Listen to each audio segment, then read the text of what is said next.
Hey, what's up guys? How's it going? Good morning. Alright, so we just woke up. Now we're going to head down to go on another snorkeling adventure. So Titus, last night I stayed over at Titus's house, and yesterday we biked and skated. And then Titus is actually going back to school in a couple of days. On Wednesday. So, on Wednesday. Probably won't be able to do some sleepover adventures for maybe a couple of weeks because he's just starting school back up. So we're doing a double sleepover again today. I'm not going to film a ton on the way to my house and then to go snorkeling so that I can save the battery of the GoPro so that I can use it mostly while we're there. Because we're going to go to a different tide pool where we are hoping to find some types of different things. It's a bigger, who knows what we're going to find. And we have a few ideas that we want to try so that we can breathe underwater, basically stay deeper underwater. May work, maybe a complete disaster fail, waste of time, but you know, should be fun. Oh yeah, and did you see that star time lapse that I put at the beginning? I actually figured out how to set my G7X to film like a star trail time lapse. Remember before, the star time lapses were always just like the stars moving, but I figured out how to get them to leave like a trail behind them, which it looks pretty cool. It would also look cool if this camera could stay in focus. That would also be cool. Maybe I'll do that sometime. I think there's a less chance of me getting flat tires since I've been using these tires because these ones have a little bit more of a tread. My old tires were like, whew, they're so old. They were like worn down to like a thin layer of rubber. They were useless almost. Low tide is actually in, I think it's like dead low tide right now, and the sooner we get to the beach, the better it'll be for the exploring. So we gotta hurry up and get there fast. If we don't get there fast, the tide's gonna come up and just completely make it not as awesome. Woo, woo.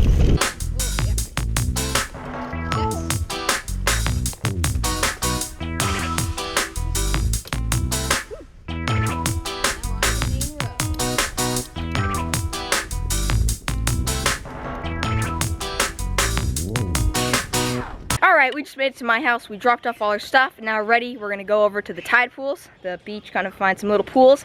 Okay, I have my backpack with actually this long hose, which is made to use at your house. We're gonna use it and try to breathe underwater. This will be interesting. Hopefully it'll work. And then what we're gonna do is, I'm taking this little package of goldfish from yesterday. Goldfish. Here, hold the net up. And then we're taking this net. Thanks, Alec, for leaving it down here in Costa Rica, from Alec in Wilderland. We're gonna test it out and place some goldfish in the water and then use this to try to catch a fish. It's gonna be awesome. Let's hope it works. And we're taking 2 GoPros because we're gonna be in the water most of the time, so we can't leave any valuables like on the beach or anywhere. And we're gonna try to bike there and blah blah blah. Let's just go. And off we go to the beach. So Titus is actually joining in on this voiceover. I think it's your first voiceover, right? Yeah, my first voiceover. So we actually ended up taking the beach route all the way to the spot that we are going to because it was dead low tide, so there was plenty of space. Lots of speed. We got there super fast. Yeah, I had my backpack on with all the selfie stick, some fishing stuff, some goldfish, pretzel goldfish, and because we didn't want to leave our bikes on the beach, we ended up taking them out on the rocks. But it's okay though. We hose them off afterwards. You'll see. Yes, we did maybe go through a few saltwater pools, maybe a few. Maybe a big one. But it's better that than them possibly getting stolen on the beach.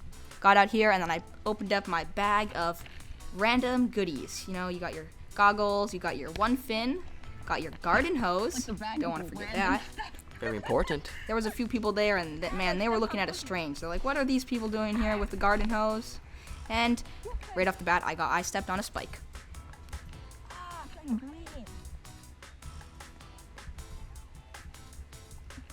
Yep, but all good. So now we're gonna get into the water.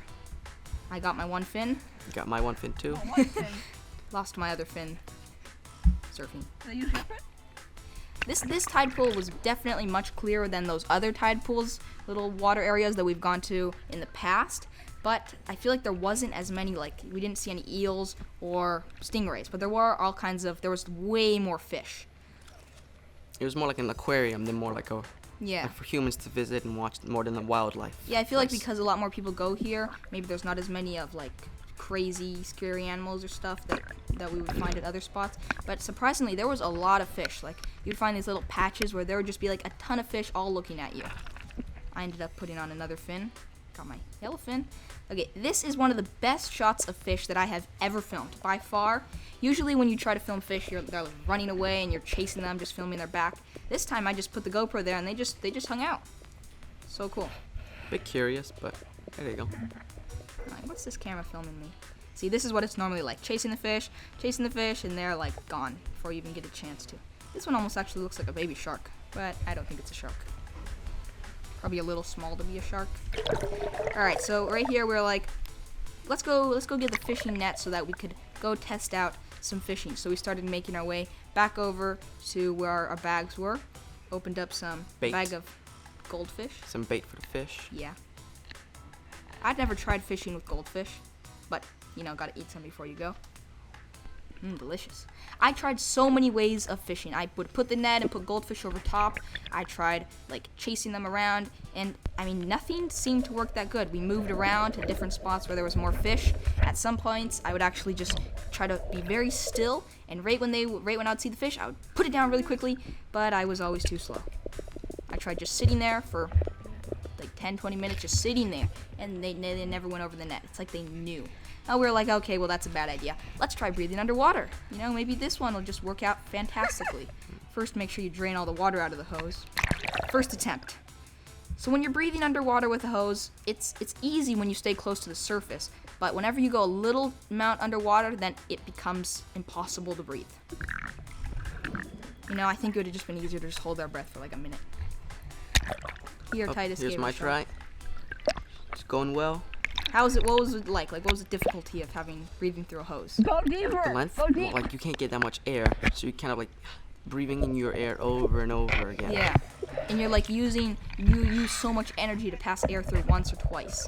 And if you go like a couple feet underwater, it turns into this vacuum. Okay, this shot, I had no idea it would come out and look this cool. With GoPros, you kind of just film and hope for the best, because a lot of the times you can't see exactly what they're filming, and that shot actually came out really cool. If you use GoPros a lot, you start to get the hang of like what kind of clips may look better than others. Definitely got to get the GoPro up closer to stuff. That's actually a pufferfish. We saw a few different pufferfish, but too fast to get on the camera. Yeah. Oh, doggy stranded on the rocks. Yeah, this doggy, he looked like he was fishing, because he was like he was very serious, like looking into the water.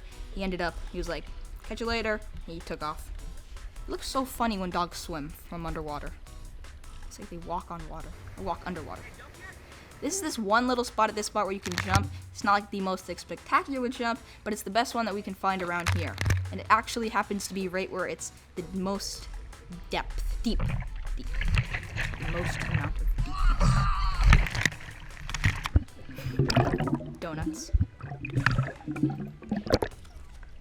Alright, so that is pretty much it for at the tide pools. We didn't find like some crazy animals that we may find at other spots, but it was cool that it was so clear that you could see way more. And as we rushed back, well, our bikes were almost underwater. Luckily we went back at that time where they would have been sunken. Yeah. Then they would really have been rusty. Yeah, never forget the snacks. Alright, I didn't even know what to say about this. It's just an orange blob. Another pufferfish. I think pufferfish, they can swim so fast when they want to. I think we should get out of here before the tide comes up too high and we get stranded out here like that dog. And off we go. Off you go. I'm over there. It was actually, we found some spots on the rocks that were smooth enough for us to be able to bike. A little shaky on the GoPro, but you know, it was actually this really cool feeling biking on rocks. You feel like you're like actually mountain biking. When you're like on the road, it just feels like you're just cruising.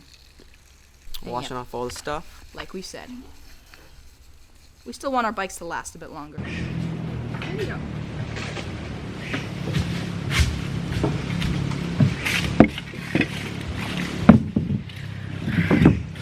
Alrighty then. So we just came back from the little tide pool excursion. Got some loud, noxious birds flying over us. Alright.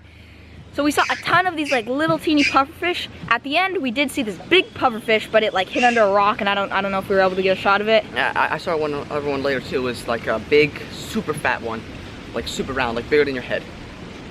Pufferfish. He's huge. Was he puffed up or not puffed up? He was puffed up. Really? I think so. Usually when I see pufferfish, they're like, they're not puffed up, so sometimes it can be hard to tell if they're pufferfish. We usually tell they're like really like wide at the front. But yeah.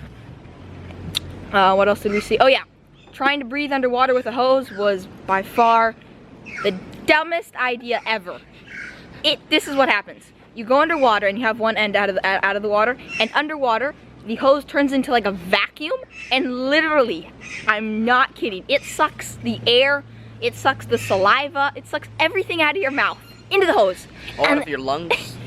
It's horrible. It's horrible. Your cheek go in like this. When your cheeks are all sucked. And it's so bad because you're underwater and you're just trying to get to the top. Oh man, that was a really bad experience. And then we tried catching fish using goldfish. No. You can't catch fish with fish. What the earth? So when we place the goldfish, it would just float, and then none of the fish would come and eat it. And then I had the net, and I'm chasing fish down with the net, and every single fish is just way too fast. So that didn't work out. Oh yes, I know there's gonna be a bunch of people in the comments like, how dare you take your bike in the salt water? Don't worry, we washed our bikes off really good. Probably gonna scrub them down with some soap.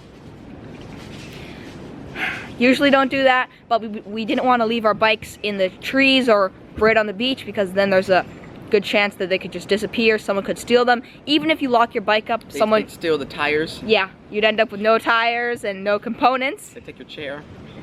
Take every part. And if we do chain it up, even if you do chain it up with something, someone can just come along if they're in the car with a big something and just cut it, run off with your bikes. We decided to take them out on the rocks. Yeah, that's happened. I've heard to so many people.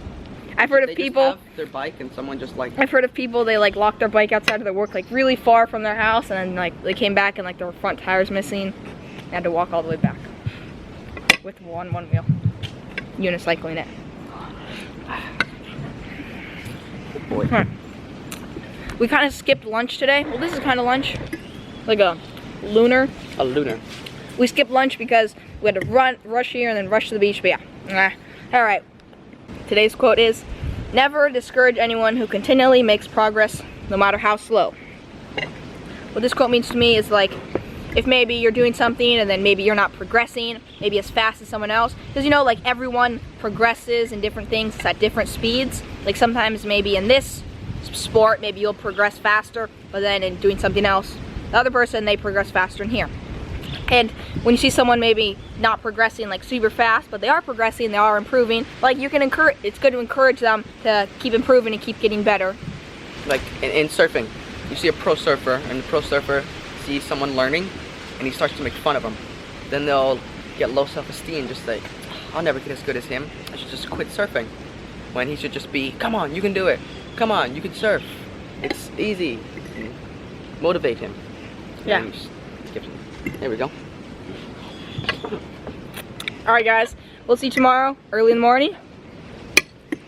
Potato. Oh, there we go. It's a potato. Get mesmerized by the potato. Remember to keep always doing awesome stuff, and I'll see you tomorrow early in the morning. Ping. Boom. I ruined it for you. No. It's still filming. I know the video's over, but check out this cool little find we just found right before the sun set. This is a stick bug. It was just crawling around inside the house. They have insanely awesome camouflage. Wait, hold it there. Thank you so much.